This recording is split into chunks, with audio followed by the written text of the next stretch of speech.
Mencionamos en la clase anterior que había una teoría, una visión filosófica en el mundo griego que decía que Hashem no, como que los griegos, los antiguos filósofos creían en el creador, creían en la causa primera, como ellos lo definían, en otras palabras, un creador que antecedía a la creación, lo cual no entiendo muy bien cómo funciona porque ellos creían que el mundo era eterno, pero era un creador elevado y que era material, atemporal, etcétera, ¿no? Sin embargo, ellos decían, este creador es tan perfecto y tan grande que no tiene nada que ver con el mundo. El mundo está lleno de imperfecciones, hay desastres climatológicos, existe una maldad impresionante en el ser humano y nadie hace nada para detenerla, etcétera, etcétera. Entonces, no puede ser que este Dios se involucre con el ser humano. Dios es muy grande, muy impresionante, pero Él está ahí arriba y nosotros estamos aquí abajo y los dos mundos no tienen nada que ver. Eso es lo que creían los griegos. Nosotros no creemos eso, nosotros entendemos y sabemos y creemos que la nebuá, que la profecía existe. En otras palabras, que Hashem no solamente que está viéndonos constantemente y está supervisando todo lo que ocurre en el mundo, sino que también Él tiene la capacidad de comunicarse con el ser humano. Y esto es un principio fundamental que tenemos. Ahora, mencionamos que la palabra nebuá puede ser encontrado en la Torá. La primera vez que encontramos la palabra naví es referido a Abraham Avinu, pero no, o sea, y dice, es cuando habla con Ahimelech, con Abimelech, el rey que capturó a Sará porque Abraham dijo que era su hermana. Entonces Hashem se presentó en un sueño a Abimelech, le dijo, ¿por qué te metes con mi profeta? Entonces, lo cual uno podría decir, pues sí, entendible, ¿no? Él era profeta porque él hablaba con Hashem. Pero, ¿qué significa entonces un profeta? Y mencionamos la clase anterior el otro ejemplo que tenemos, el segundo personaje que se le refiere como Naví, y que se habla de Moshe Rabbenu. Moshe, Aarón, perdón, Aarón el hermano de Moshe, de Moisés, él fue referido como el profeta de Aarón, el profeta de Moshe. Aarón es referido como el profeta de Moshe. Le dice Hashem a Moshe, tú serás Elohim para Moshe, que ya explicamos en una clase anterior qué quiere decir el término Elohim, que no solo se refiere a Dios, sino se refiere realmente también a gente poderosa, a una persona que tiene poder encima de otros, como los jueces, y en este caso Moshe tenía poder sobre Faraón, y le dijo, tú vas a ser como Elohim para el Faraón, y Aarón va a ser tu Naví. ¿Qué significa Naví en este contexto? En este contexto la palabra Naví significa, él va a ser tu portavoz. Y esto es justo lo que quiere decir también un Naví. Un Naví es un portavoz de Hashem. Entonces, ¿qué significa? ¿Qué es lo que tenemos que entender de esto? Que no solamente es una persona que puede ver el futuro, que sí lo puede ver. Y lo vemos, no sé si ustedes conocen la historia de Shaul. Shaul Amelech, Shaul o Saúl, es el primer rey de Israel. Después de la época de los jueces, tenemos el libro de Samuel. Y Samuel, el primer rey que él eh, unge como rey para Israel es Saúl. Y entonces, ¿cómo encuentra Saúl a Samuel, al profeta Shemuel? Lo encuentra en una historia muy curiosa porque fue a buscar unas burras de su padre que se habían perdido y entonces Shaul salió con uno de sus mozos para buscar las burras. Entonces de repente no encuentra nada y entonces le dice su mozo a Shaul, le dice, he escuchado que hay un vidente de Dios por aquí, y así es como le llamaban a los profetas antes, un vidente. Y decía, vamos y preguntámosle dónde están las burras. Entonces, y así hicieron, fueron a ver a Shemuel, a preguntarle dónde estaban las burras, y en ese momento Hashem le dijo a Shemuel, ahí está el próximo rey de Israel, úngelo. Y ahí está toda la historia en el libro de Shemuel Aleph, en el primer libro de Samuel.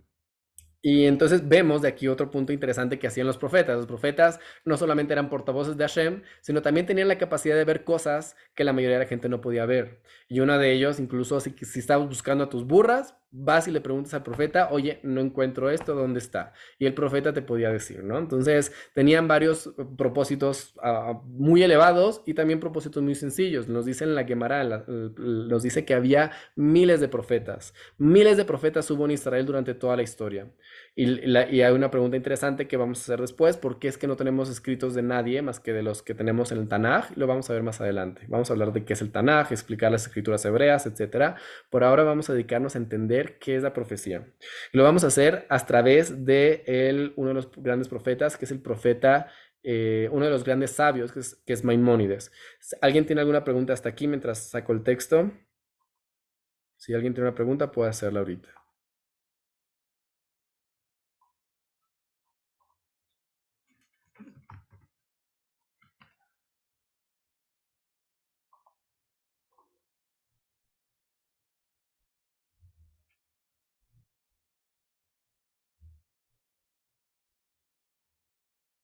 Mm,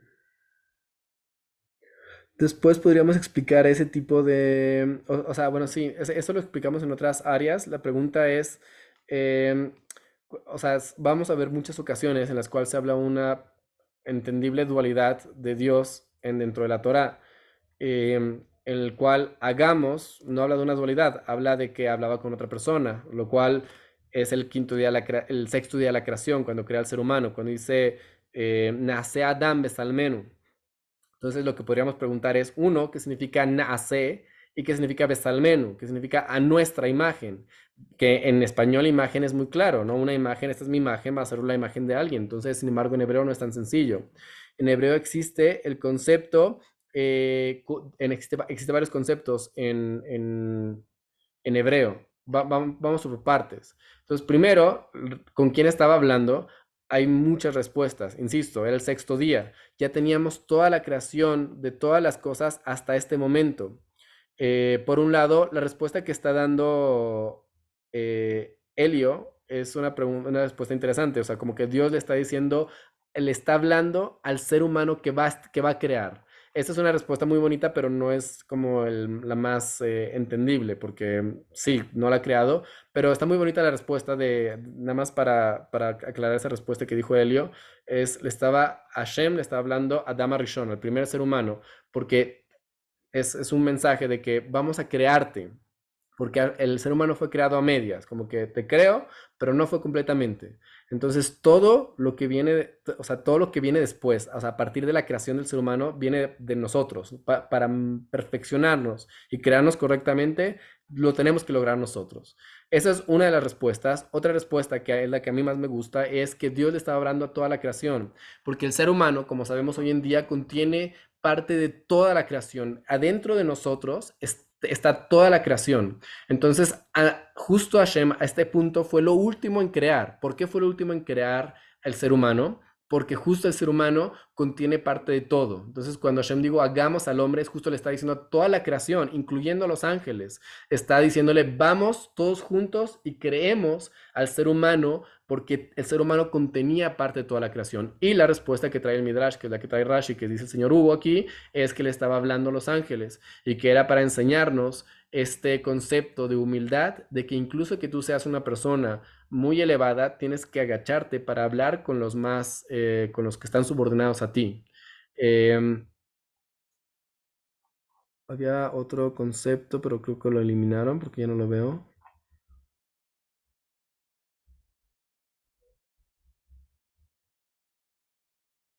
Sí, o sea, es justo ese concepto es de que no necesitan consejeros.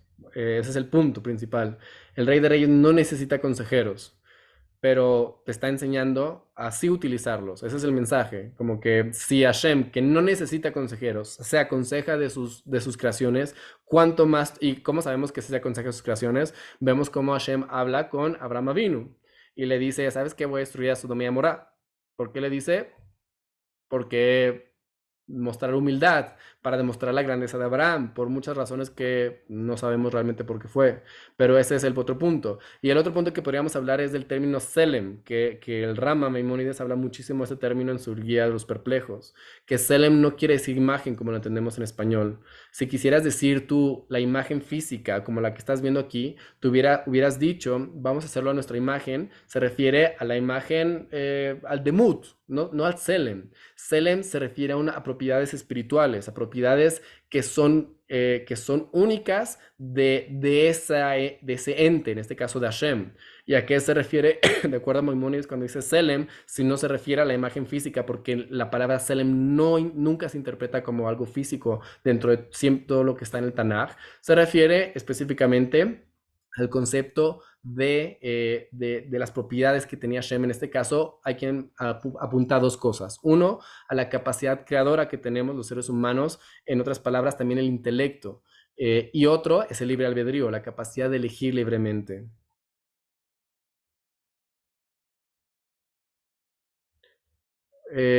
No, o sea, Bara no tiene que seguir dualidad, lo cual no importaría, porque el ser humano fue creado varón y hembra, entonces sí, podría ser dualidad, porque la palabra Bara significa dualidad, está perfecto.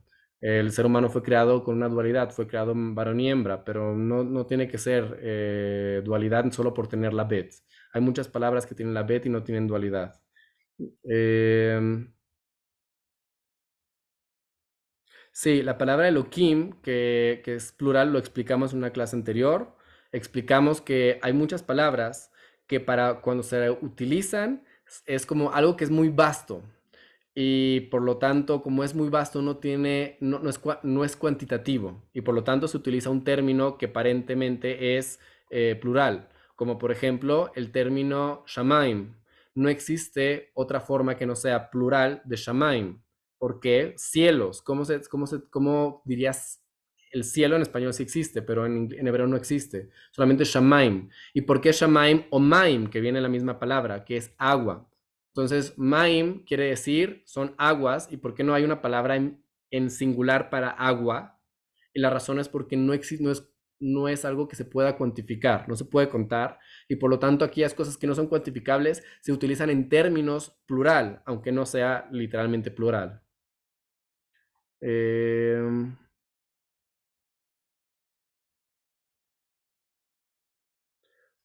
o sea, ya lo contestamos. ¿Por qué dijo hagamos? Ya se dijo, se trajeron las respuestas. O sea, de inicio, tienes que entender que estas preguntas solamente provienen cuando no comprendemos realmente la existencia del creador. O sea, si entendemos la existencia correcta del creador, de entender que el creador precede a toda la creación, y por lo tanto cualquier parte de la creación sería divisible y todo lo que está antes de la creación que no está sujeto al espacio, ni a lo físico, ni al tiempo, entonces en ese momento entiendes que el creador tiene que ser una unidad perfecta.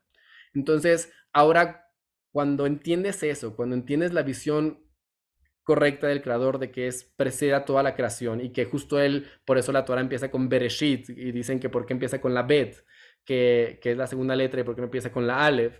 Y la respuesta es porque lo que viene después de la creación, lo que fue creado, podemos conocer, pero lo que está al principio, lo primero, lo que había antes, no podemos entender. ¿Por qué no lo podemos entender? Porque está más allá de nuestra capacidad intelectual. Nosotros no podemos comprender aquello que está fuera del tiempo, ni siquiera podemos definir el tiempo, no podemos entender lo que está más allá del espacio, no podemos comprender lo que está más allá de lo físico. Entonces, poder definir algo que está más allá de todos esos conceptos para nosotros es imposible. Entonces, entendemos, por otro lado, que el creador creó todo lo físico, creó todo lo material y entendemos automáticamente lo que él no es, que tiene que ver con algo de la parasha de la semana y que a lo mejor hago un video después, pero no en este momento. Entonces, ok, entonces, ¿qué significa para terminar el punto? Lo cual es un punto interesante, pero no creo que no podemos mantenernos en ese punto porque como que ya lo mencionamos antes.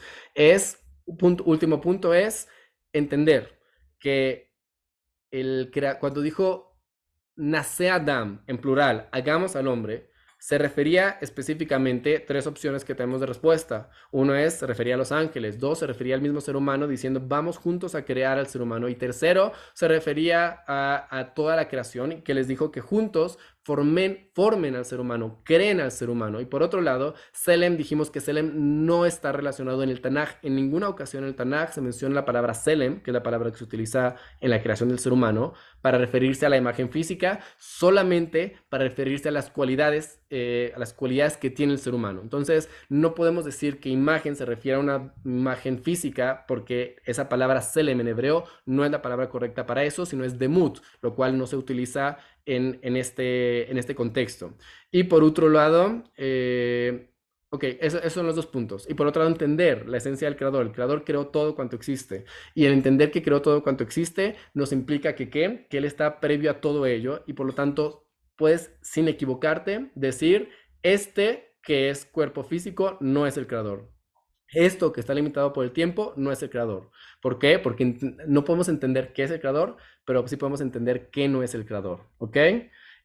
Si hay más preguntas al respecto, lo podemos contestar como que por aparte, pero después, ahorita vamos a continuar con el punto que es la profecía. Hubiera estado bien a lo mejor esas preguntas contestarlas bien en los principios correspondientes al principio número 2, al principio número 4, pero ahorita vamos a continuar con el principio número 6, que es la profecía. Y vamos a traer las palabras de Maimónides,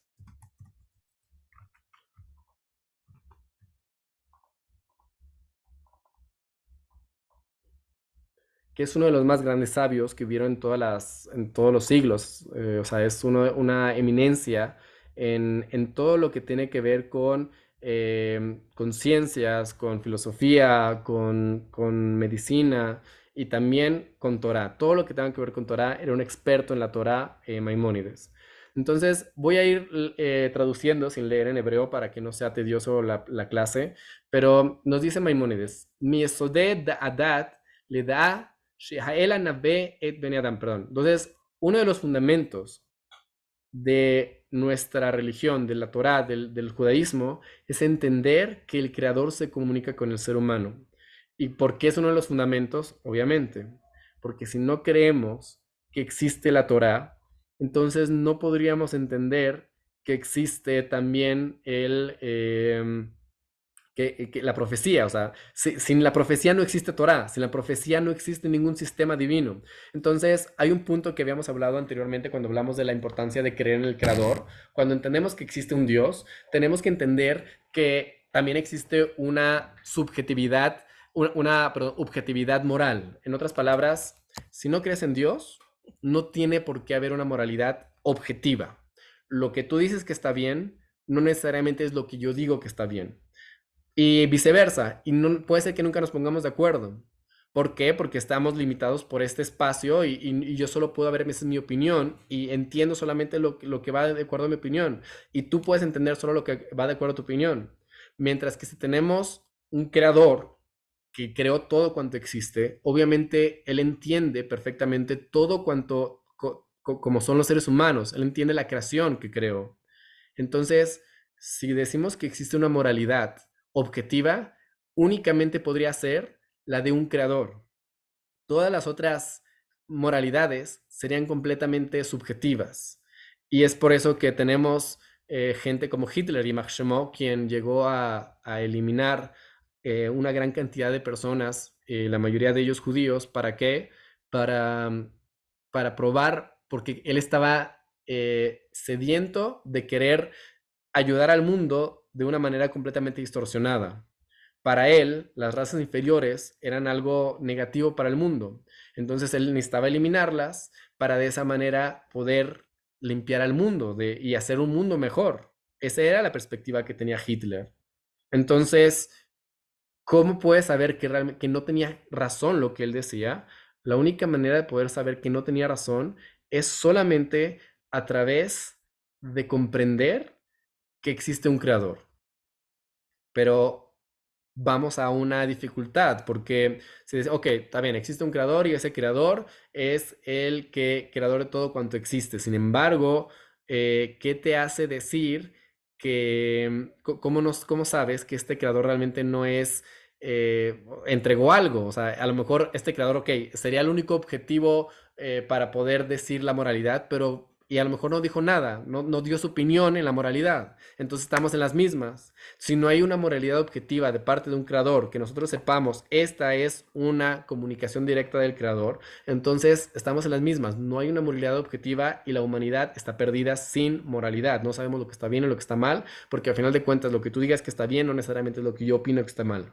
Y así vamos a poder discutir y por eso van a salir facciones filosóficas como Nietzsche diciendo como que realmente no existe un mal real en matar a alguien si es que no te descubren, ¿no? Entonces, y hay gente que basado en esta filosofía enferma ha hecho crímenes y ha hecho matanzas impresionantes. ¿Por qué? Porque pues no hay, incluso deben saber, y lo hemos mencionado antes, las muertes que causó la Iglesia Católica o el Islam durante las Inquisiciones y las matanzas de fe no llegan en lo más mínimo a las matanzas que hicieron los socialistas ateos durante la Unión Soviética, durante todos estos periodos de matanzas tan grandes que hubo en aquellas épocas en la historia. No alcanzan.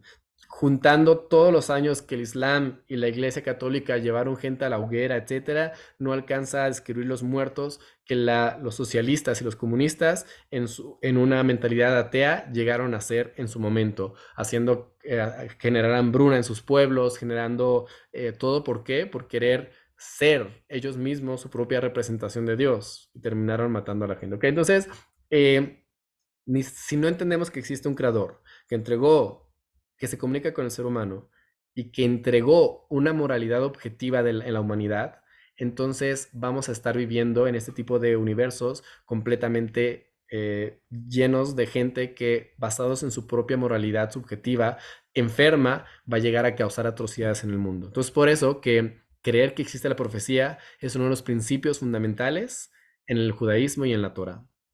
Y ahora, por otro lado, la nebuá no puede no puede recaer, sino en una persona que es un sabio grande en sabiduría. Ahora, ¿por qué la segunda frase que trae Maimónides es esta? A lo mejor podríamos decir porque él sabe el síndrome que alguna gente tiene de querer elevarse en su poder y por lo tanto recurrir a métodos incluso muy tontos para poder hacer eso, incluyendo diciendo que son profetas. Hoy en día el mundo está lleno de este tipo de gente. En diferentes religiones hay gente que te va a decir el profeta o los profetas o que toda la comunidad profetiza, ¿no? O cosas por el estilo. Y vas a encontrar mucha gente allá afuera diciendo yo soy profeta o tenemos un profeta en la iglesia o lo que tú quieras. Y esto es porque, o sea, ¿y qué puedes hacer para demostrar lo contrario? Muchas veces nada, porque la gente puede decir lo que quiera y simplemente si habla bonito va a convencer a la gente. Y entonces Maimonides te está diciendo, ten cuidado, tienes que saber que si alguien te va a decir que es un profeta, lo primero es que hay cualidades especiales para ser profeta. No cualquier persona que tú veas en la calle va a ser un profeta. Y él te va a dar, y Maimónides aquí te va a citar cuáles son las características para que una persona pueda llegar a este nivel de profecía. Y te empieza a decir, lo primero tiene que ser un gran sabio, grande en sabiduría, con una persona que estudia mucho y que puede comprender mucho, su mente es amplia. Gibor de Midotav, fuerte en sus cualidades. ¿Qué significa? Significa que no se deja seducir por su mal instinto en ningún momento, sino que él siempre antepone su racionalidad a sus deseos y por lo tanto puede en todo momento ir en contra de sus malos instintos. Entonces, de inicio, tiene que ser una persona que no está haciendo cosas malas. Si ves una persona que está haciendo cosas malas, inmediatamente puedes saber, este no es un profeta, lo quita. Y no solamente llega a un nivel de un sadik, una persona que es un justo, porque un sadik 7 veces cae el justo y 7 veces se levanta. Un justo se va a caer. Esta es una persona que ha logrado dominar tanto su instinto. No significa que no se pueda equivocar, claro que se puede equivocar. Sin embargo, a un punto tal ha llegado a dominar sus instintos que la mayoría de las veces logra dominarlas y sus instintos no lo dominan a él. Y es una persona con gran inteligencia, que una inteligencia correcta, basado en la Torá, basado en las fuentes principales.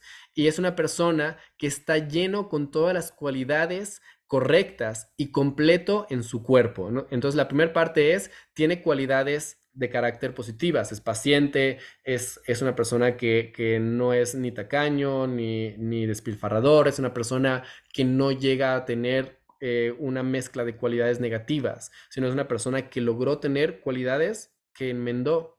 Y no solamente, sino es completo en su cuerpo. En otras palabras, no tiene defectos físicos como que le falte algún órgano. Y tú podrías decir que tiene que ver esta parte con la otra, ¿no? Que tiene que ver que no le falte algo en los órganos y que esté bien físicamente, que no esté enferme, que no sea una persona con enfermedades crónicas o cosas por el estilo. Y la respuesta es muy sencilla. De la misma manera que hoy en día logramos descubrir en la ciencia que existe un vínculo entre la mente, entre la inteligencia, lo intelectual y el cuerpo, existe este vínculo psicosomático, donde la mente puede enfermar al cuerpo y el cuerpo a la mente, o viceversa. Es esto cuanto más con lo espiritual, con los temas espirituales. Entonces, una persona que tiene carencias corporales, que no es fuerte en su cuerpo, que no es fuerte en sus capacidades motoras, etcétera, es una persona que no va a poder tener tampoco una capacidad intelectual completa y espiritual para poder recibir la profecía que, como vamos a ver más adelante, es una experiencia muy compleja, muy difícil, que como se describen los profetas, no podían permanecer de pie cuando recibían una experiencia profética. Y es una persona que entra a las áreas de estudio más complejas. Aquí utiliza la palabra pardés, que seguramente muchos de ustedes han escuchado y que hoy en día se asocia a cuatro formas de estudio, que es Pshat, Remes, Drash y Sot. Sin embargo, en la época de Maimónides, este acróstico todavía no existía. El pardés era simplemente un término utilizado para referirse incluso a las áreas complejas del conocimiento, donde podrían ser cosas espirituales, pero también, de acuerdo a Maimónides, podían ser cosas científicas, cosas de ciencia muy avanzadas que la gente, al no comprenderlas correctamente, va a llegar a confundir sus pensamientos y a volverse loco incluso, ¿no? Como hemos visto en gente que se aboca tanto en un estudio de una manera no correcta que llega a perder la razón. Y también en las cuestiones espirituales, cuando una persona empieza a estudiar cuestiones espirituales, vamos a llamarlo en el término actual que es cabalistas, sin estar preparado correctamente, puede llegar a equivocarse muy fácilmente y llegar a perder las cosas. Pero estamos hablando de una persona que ya está tan avanzado en sus estudios, que ya llegó a las áreas de estudio más complejas que podían ser en las áreas espirituales, teológicas, en las áreas científicas complicadas. En todas esas áreas logró su mente captar y entender todo y logra meterse a todo ese temas de estudios. Y es una persona que está constantemente dedicado a todos esos asuntos tan grandes y tan amplios. En otras palabras, su mente se dedica a pensar constantemente en eso, como lo vamos a ver. Y sus ideas son ideas correctas, es capaz de entender, es capaz de comprender aquellos conceptos muy complicados. Y él se santifica a sí mismo. La palabra kadosh, la palabra kodesh, significa especial, único o santo. ¿Qué significa santo? Algo que es apartado, apartado de lo demás. En otras palabras, ¿por qué Hashem es lo más sagrado? Porque justo por el primer principio que vimos, porque Hashem no está limitado por el tiempo, por el espacio, por forma física, no tiene limitaciones de ningún tipo. Es por eso que Hashem es lo más sagrado que existe, es lo más apartado de todo cuanto conocemos. Y así, entre una persona más se logra apartar de las áreas de la vida que no, vamos a llamarlo, mundanas, es cuando una persona se logra santificar. Y Beholech Uforesh Medarje Kelal Ha'am, Ha'olehim Mahashajes Zeman. Es una persona que logra apartarse de los caminos del vulgo, como diría Maimónides, de los caminos de la gente general. ¿Y qué es lo que hace esta gente? Que simplemente caminan en la oscuridad de sus tiempos, van con las masas, van con la gente hace. Los profetas, una persona que se prepara para recibir profecía, es una persona que se aparta de los caminos de las personas normales, de lo que la gente, de lo que el vulgo hace, y trata de santificarse a sí mismo apartándose de una manera positiva. Ahora, quiero hacer un paréntesis con esto, porque primero que nada, esto no es un nivel al que todos tendríamos que aspirar estar en un inicio. Tendríamos que aspirar, tal vez, porque no es para todos, o sea, no todos tendrían que aspirar a ser profetas. Existe un nivel, vamos a llamarlo abajo, que se podría llamar el sadik.